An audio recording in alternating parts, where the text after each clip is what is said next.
네, 안녕하세요. 오늘 저희와 함께 살펴볼 자료들, 이게 정말 흥미로운 주제예요. 최근에 한국 남성과 결혼하는 일본 여성들이 눈에 띄게 늘고 있다는 그런 현상인데요. 관련해서 기사나 인터뷰, 유튜브 영상까지 정말 다양한 자료들을 보내주셨어요. 이 자료들 보면서 그 배경이랑 이유를 한번 깊이 파헤쳐 보겠습니다. 왜 이런 변화가 나타나는 걸까요? 네, 안녕하세요. 일단 통계부터 좀 보면요. 확실히 주목할 만한 변화가 보여요.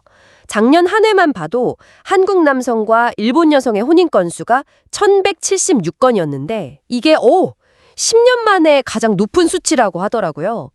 바로 전년도랑 비교하면 무려 40%나 늘어난 거죠. 와, 40% 증가요? 정말 큰 폭인데요. 그럼 이게 다른 나라 국적하고 비교했을 땐 어떤가요? 그 자료에도 좀 나왔던 것 같은데. 아, 맞아요. 그 점이 또 재밌어요. 뭐냐면 같은 기간 동안 한국인이 예를 들어 중국이나 필리핀, 베트남 분들과 결혼하는 건수는 코로나 이전이 2019년보다 오히려 줄었거든요. 근데 유독 일본인과의 결혼만 13%가 늘어난 거예요. 반대로 한국 여성과 일본 남성의 결혼은 확 줄었어요. 147건으로 한 10년 전이랑 비교하면 5분의 1 수준이죠. 이야, 상황이 완전히 뭐랄까 역전됐네요. 예전에는 한 70년대, 80년대 이때는 경제적인 이유 때문에 한국 여성분들이 일본 남성이랑 결혼하는 경우가 더 많았다고 들었는데 말이죠. 그러면 이 변화의 배경 뭐가 있을까요? 자료들 보면 한류 영향 얘기도 있고 또 경제적인 요인 얘기도 있는데 보내주신 자료들에서는 일본 여성분들이 실제로 중요하게 생각하는 건 어느 쪽이라고 좀 분석하고 있나요? 두 가지 다 중요하게 언급되긴 하는데요. 보내주신 자료들을 쭉 보면 전반적으로는 역시 문화적인 요인, 특히 한류의 영향이 계속 강조되는 것 같아요.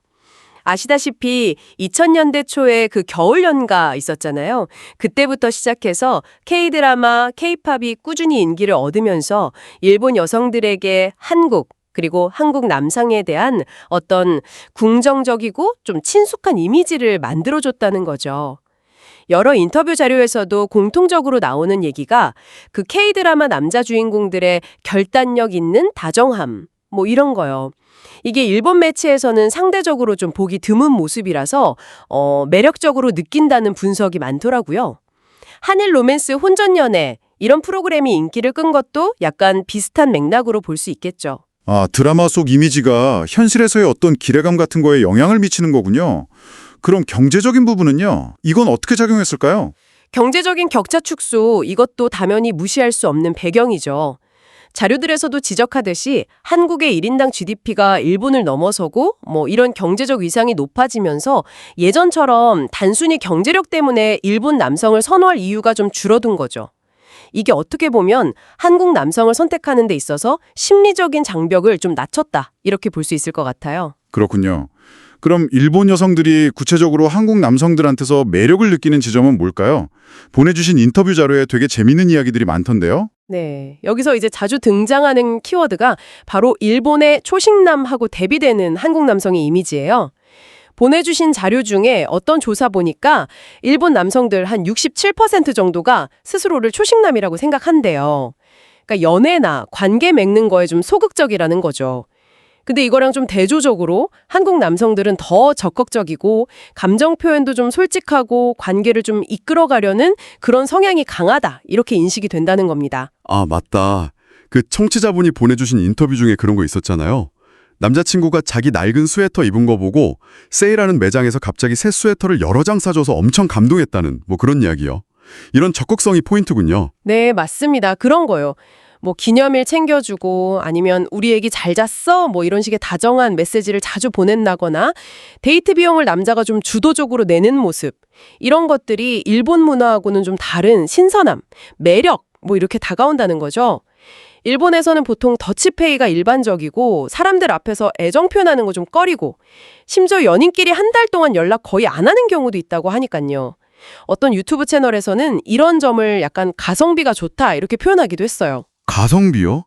아, 그 표현 진짜 재밌네요. 단순히 돈 문제가 아니라 관계에서 얻는 어떤 정서적인 만족도, 이게 높다는 뜻으로 해석되겠네요.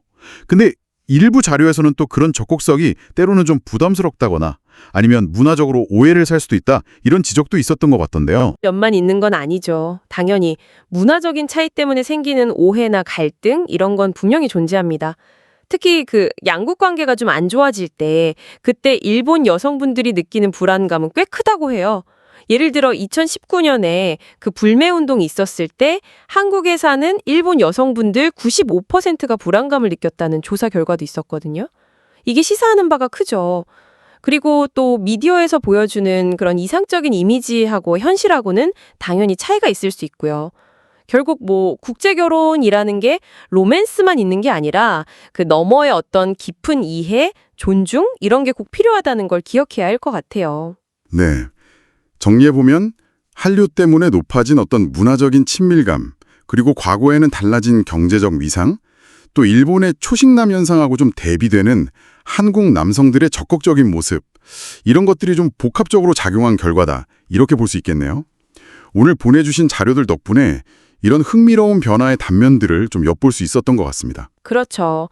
이렇게 문화가 변하고 사회가 변하면서 사람들 사이의 관계 맺는 방식도 달라지는 모습 이런 걸 보면 참 여러 가지 생각을 하게 돼요. 네. 오늘 저희가 함께 나눈 이 이야기들이 청취자분께도 좀 유익한 시간이 되셨기를 바랍니다. 마지막으로 이런 질문 한번 던져보면서 마무리하고 싶네요. 이렇게 국경을 넘나드는 관계들이 점점 늘어나는 현상이 앞으로 한국과 일본, 이 두 나라의 개인들에게 그리고 더 나아가서 사회 전체에는 또 어떤 새로운 변화를 가져오게 될까요? 한 번쯤 생각해 보시면 어떨까요?